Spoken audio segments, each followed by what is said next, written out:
Hello viewers, Assalamu alaikum. This is Laili and welcome to my another Manali blog.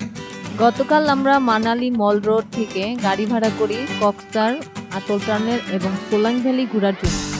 তাহলে আর দেরি না করে চলুন ভ্রমণের এক অসাধারণ অভিজ্ঞতা শুরু করি। Good morning. আজ আমরা আপনাদের সাথে শেয়ার করব মানালি থেকে কক্সবাজার, আতল টানেল, সোলাং ভ্যালি, শিশু এবং গ্রামপুর ভ্রমণের অসাধারণ অভিজ্ঞতা। সকালটা ছিল খুবই ঠান্ডা, আমাদের রুম থেকে বরফের পাহাড় দেখা যায়। আজকে আমাদের গন্তব্য দূরের ওই বরফের পাহাড়, সমুদ্রপৃষ্ঠ থেকে যার উচ্চতা 4120 মিটার। বারান্দার দরজা খুলতেই ঠান্ডা বাতাসের দমকা হাওয়া বাড়ি দিয়ে গেল। বাইরে থাকা রীতিমতো অসম্ভব। সকাল 6টায় গাড়ি আমাদের নিতে হোটেলে এসেছে। গাড়ির ড্রাইভার ছিলেন খুবই বন্ধুসুলভ এবং অভিজ্ঞ। আমরা সকালে তাড়াতাড়ি রওনা দিই যাতে আমরা আতল টানেলের ট্রাফিক অ্যাভয়েড করতে পারি।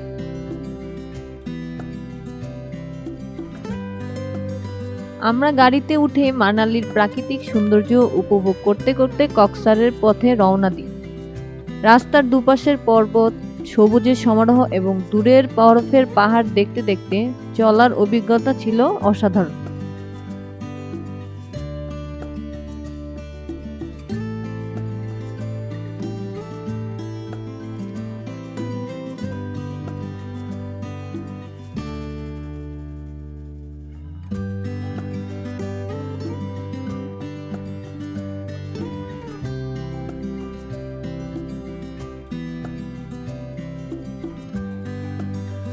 কিছু দূর যাওয়ার পর আমাদের গাড়ি একটি জায়গায় দাঁড়ায়, এখান থেকে শীতের জ্যাকেট ভাড়া নেওয়ার জন্য। আমাদের কাছে পর্যাপ্ত গরম কাপড় থাকলেও বরফে সেগুলো ভিজে যাবে, তাই বরফে পড়ার জন্য স্যুট এখান থেকেই ভাড়া নিব। যদিও কক্সবাজারে ভাড়া নিতে পারতাম, তারপরেও আমরা এখান থেকে নিচ্ছি, কারণ এখানে একজন কাস্টমার কাপড়গুলো পরে ফেরত দেওয়ার পর তারা কাপড়গুলো ড্রাই ওয়াশ করে, যেমনটি কক্সবাজারে সম্ভব না। যাই হোক, আমাদের ড্রাইভার 301 নং দোকানে গাড়ি থামিয়েছে। আপনারা চাইলে এখান থেকে বিভিন্ন অ্যাডভেঞ্চার প্যাকেজ সিলেক্ট করতে পারেন। একটা কথা জানিয়ে রাখি, আমাদের গাড়ির ড্রাইভার আমাদেরকে অনেকবার জোর করেছে প্যাকেজ নেওয়ার জন্য, কারণ তারা একটা কমিশন পেয়ে থাকে এসব দোকান থেকে। আমরা কোনো প্যাকেজ এখান থেকে নেইনি, আমরা শুধুমাত্র স্যুট ভাড়া নিয়েছি।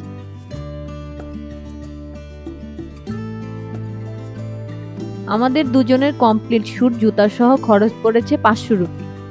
হ্যান্ড গ্লাভস নিয়েছে 100 রুপি, মাথার টুপি নিয়েছে 100 রুপি। যদি গরম উলের মোজা দরকার হয় সেটাও 100 রুপি। স্যুট ব্যতীত অন্য সকল জিনিসপত্র আপনি রেখে দিবেন। ফেরার পথে শুধু স্যুট ফেরত দিয়ে যেতে হবে।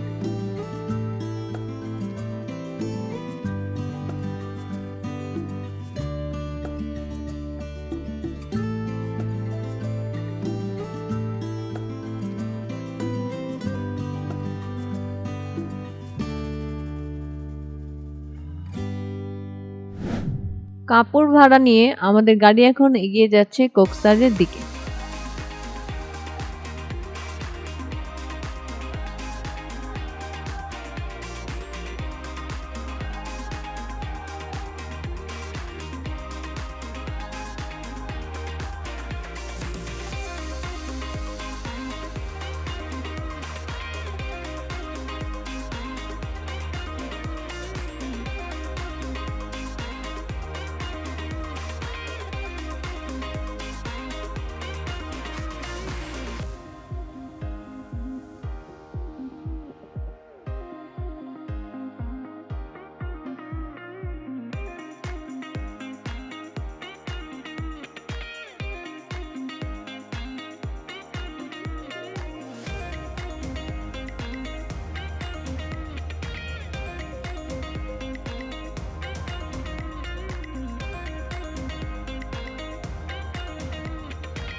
আঁকাবাঁকা পাহাড়ি রাস্তা এবং সাদা বরফের পাহাড় পাড়ি দিয়ে আমাদের গাড়ি চলে আসলো অতল টানেলের সামনে। এই টানেলটি বিশ্বের দীর্ঘতম টানেলগুলোর মধ্যে একটি, সেই সাথে বিশ্বের সবচেয়ে দীর্ঘতম উচ্চতায় অবস্থিত টানেলগুলোর একটি। টানেলের ভিতরের যাত্রাটা ছিল খুবই আকর্ষণীয় এবং রোমাঞ্চকর। 2 লেন বিশিষ্ট এই টানেলটির দৈর্ঘ্য 9.2 কিলোমিটার, যা বিশ্বের দীর্ঘতম মহাসড়ক সুড়ঙ্গ। এই টানেলটি উদ্বোধন হয় 3 অক্টোবর 2020 সালে এবং টানেলটি নির্মাণ হতে সময় লেগেছে প্রায় 10 বছর। রোহতাং পাসের উপর নির্ভরতা কমিয়ে এই টানেলটি মানালি, হিমাচল প্রদেশ এবং লেহ লাদাখকে সংযুক্ত করে। অতল টানেল নির্মাণের ফলে লাদাখ অঞ্চলের মানুষের জীবনযাত্রার মান উন্নত হয়েছে এবং লাদাখ অঞ্চলে পর্যটন ও বাণিজ্য বৃদ্ধি করেছে।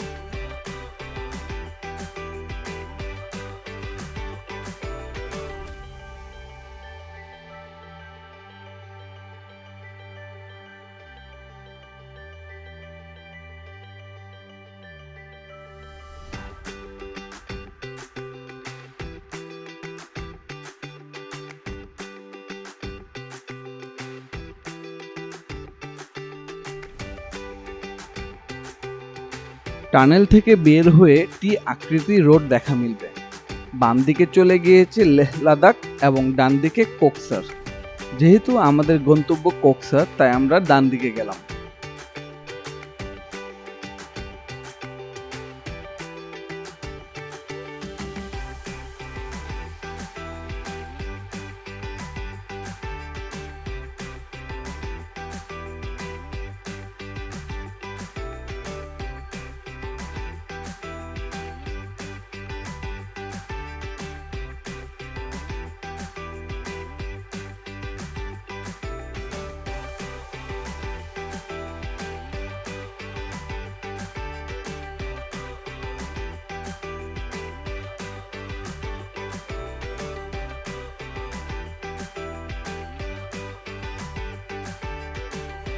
এই বরফে ঢাকা পাহাড়ি রাস্তা কিছু দূর পাড়ি দিয়ে আমরা ব্রেকফাস্ট করার জন্য থামলাম স্নোডাস্ট ক্যাফেতে। এই ক্যাফেটি এক অসাধারণ জায়গায় অবস্থিত, সম্পূর্ণ কাঠের কারুকাজে সুসজ্জিত ক্যাফেটির বিপরীত পাশে বিশাল এক বরফের পাহাড় রয়েছে। বরফ দেখে দেখে সকালে নাস্তা খাওয়ার অনুভূতি সত্যি অসাধারণ।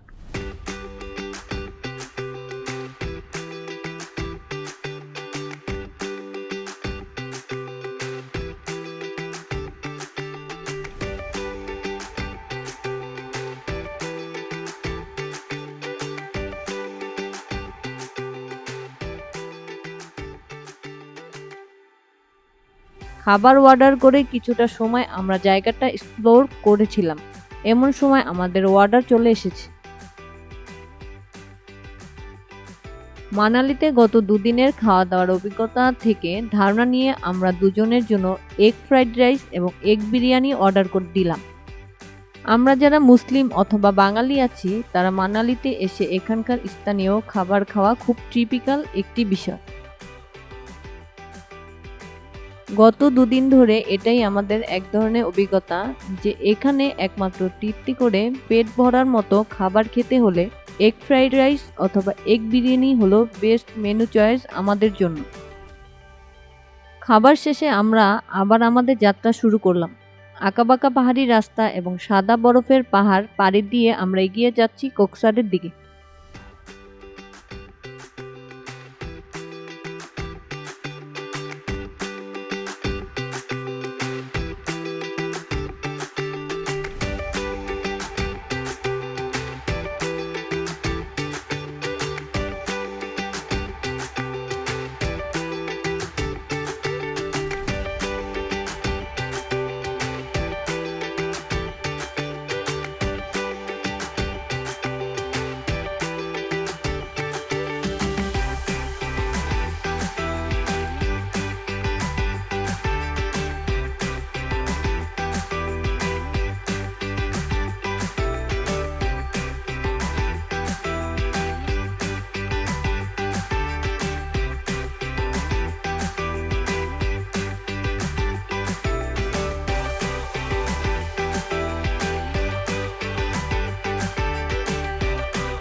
চলে আসলাম কক্সার। আমাদের আগে অনেক ট্যুরিস্ট চলে এসেছে, তারপরেও আমরা কোনোরকম জ্যাম ছাড়াই পৌঁছে গিয়েছি। কক্সারের প্রকৃতি সত্যি মনোমুগ্ধকর। বরফে আচ্ছাদিত পর্বতশ্রেণী এবং তাদের মাঝে ছড়িয়ে থাকা গ্রামগুলো এক অপূর্ব দৃশ্য তৈরি করে। এখানকার ঠান্ডা এবং নির্মল বাতাসে গভীর শ্বাস নিলে মনটা প্রশান্তিতে ভরে যায়। বরফে ঢাকা কক্সার সত্যি এক স্বপ্নের মতো। আমরা দেখলাম বিভিন্ন জায়গা থেকে আসা ট্যুরিস্টরা বরফে খেলা করছে এবং তাদেরকে বরফে স্কিইং করতে। এই দৃশ্যগুলো সত্যি অসাধারণ। বরফের মাঝেই সেখানকার একটি ছোট ক্যাফেতে বসে আমরা গরম চা এবং বরফের নিচ থেকে বের করা মাজা জুস খেলাম। তারপর স্মৃতির পাতায় নিজেদের কিছু মুহূর্ত ধারণ করলাম। I like to think I'm kinda tough. Sometimes I feel invincible. I feel like I got the bad stuff. I feel like I'm in control. Until you got inside my head with something new. Now I can't sleep in this bed just thinking about how I'd be lost without you. You're gonna take me out, 'cause I can hold my breath under the water. Yeah, I can take the pain, it doesn't bother me. But I wouldn't last a second without your love. No, I couldn't last a second without your love. Lock me outside, leave me in the cold. Abandon me here, feed me to the walls. But I wouldn't last a second without your love. No, I couldn't last a second without your love. কক্সার থেকে এখন আমরা গ্রামফু পথে যাব।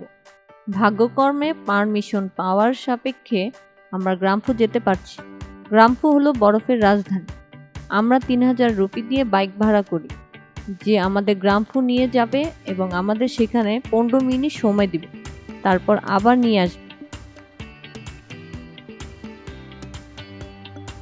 কিছুক্ষণের মধ্যে আমাদের যাত্রা শুরু হলো। ড্রাইভার হিসেবে খুব মিশুক একটি ভাইকে পেয়েছি, যিনি নিচ থেকে আমাদের অনেক জায়গা দেখিয়েছে। দুপাশে বরফের মাঝে যাওয়ার পথে আমরা অনেক সুন্দর পাহাড়ি দৃশ্য দেখেছি।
গ্রামফু পৌঁছানোর পর আমরা সেই স্থানের নির্জনতা এবং প্রাকৃতিক সৌন্দর্যে মুগ্ধ হয়ে যাই। গ্রামফুর পর্বত এবং উপত্যকাগুলো ছিল এতটাই সুন্দর যে ভাষায় বর্ণনা করা যায় না। আমরা এখানে একান্ত কিছু সুন্দর মুহূর্ত উপভোগ করেছি, যা আসলে কখনো ভাষায় প্রকাশ করা সম্ভব না। আপনাকে এখানে আসতে হবে বিষয়টি উপভোগ করতে। গ্রামফু গ্রামফু सॉफ्ट बर्फ की पहाड़ है ये। ओ नो, इट्स ग्रामफू। কিভাবে যে 15 মিনিট চলে গেল বুঝতেই পারলাম না। এখন ফিরে যেতে হবে ভাবতে মনটা খারাপ হয়ে গেল। কিছুই করার নেই, দিন শেষে আমাদের ফিরে যেতেই হবে। গ্রামফুর কিছু সৌন্দর্যকে মোবাইলে ধারণ করে আমরা এখন ফিরে যাচ্ছি কক্সারের দিকে।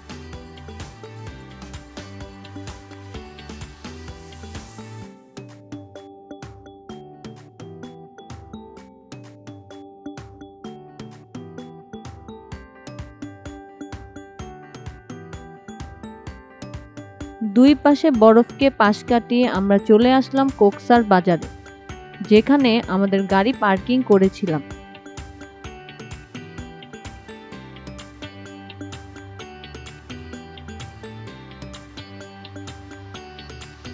আমরা চলে আসলাম শিশু, মানালির অন্যতম জনপ্রিয় পর্যটন স্থানগুলোর একটি। এখানে বরফের পাহাড়ের পাশ দিয়ে বয়ে গিয়েছে চিনাব নদী। ফেব্রুয়ারির মাসে এখানে স্নো পড়ে অনেক, তখন অনেক অ্যাডভেঞ্চার স্পোর্টস করা যায়। এখন যেহেতু বরফ, কোকসার এবং গ্রামফুতে সকল ট্যুরিস্ট ওইখানে বিভিন্ন স্পোর্টস অ্যাক্টিভিটি করে থাকে।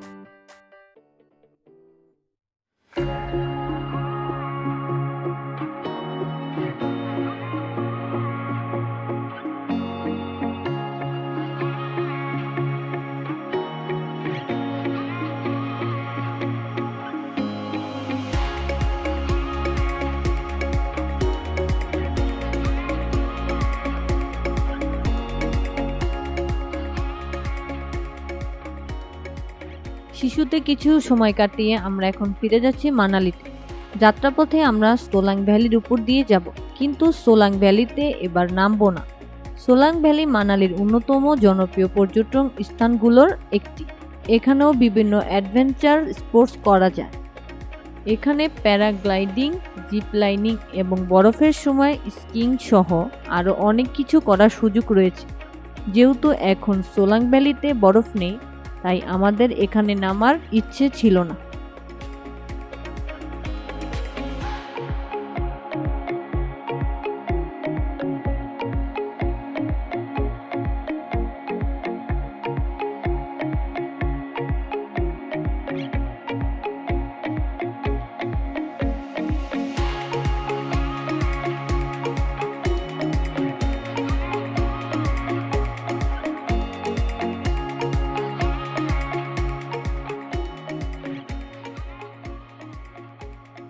পুনরায় পাহাড়ি আঁকাবাঁকা রাস্তা পেরিয়ে আমরা মানালির দিকে যাচ্ছি।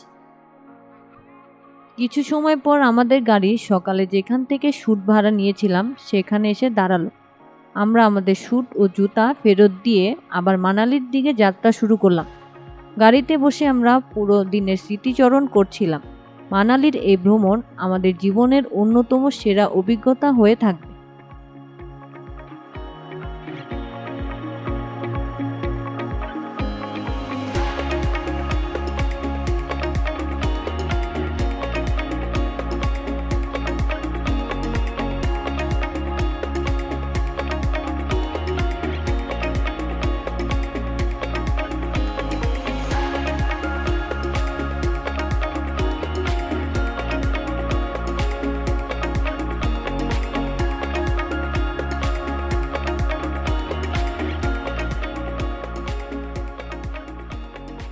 কিছু সময় পর আমাদের গাড়ি চলে আসলো মানালি মল রোডের দিকে। গাড়ি আমাদেরকে আমাদের হোটেলে নামিয়ে দিবে। কয়েক মিনিট পর আমরা চলে আসলাম আমাদের হোটেলে। আজকের ভিডিওটি এখানেই শেষ করছি। আশা করি আপনাদের ভালো লেগেছে। যদি ভিডিওটি ভালো লাগে তাহলে লাইক, কমেন্টস এবং সাবস্ক্রাইব করতে ভুলবেন না। ধন্যবাদ। আসসালামু আলাইকুম। আগামীকাল আমাদের কুল্লু মানিকারাম ঘুরতে যাওয়ার প্ল্যান ছিল, কিন্তু দুর্ভাগ্যবশত কারণে আমি অসুস্থ থাকায় 2 দিন হোটেলে এবং হসপিটালে কাটিয়েছি। তাই আমাদের এই প্ল্যান বাদ দিয়ে দেশে ফিরে যাওয়ার রাস্তা বেছে নিতে হয়েছে। আগামী পর্বে আমরা মানালি থেকে কিভাবে নিজ দেশে ফিরে এলাম তার বিস্তারিত আলোচনা করব।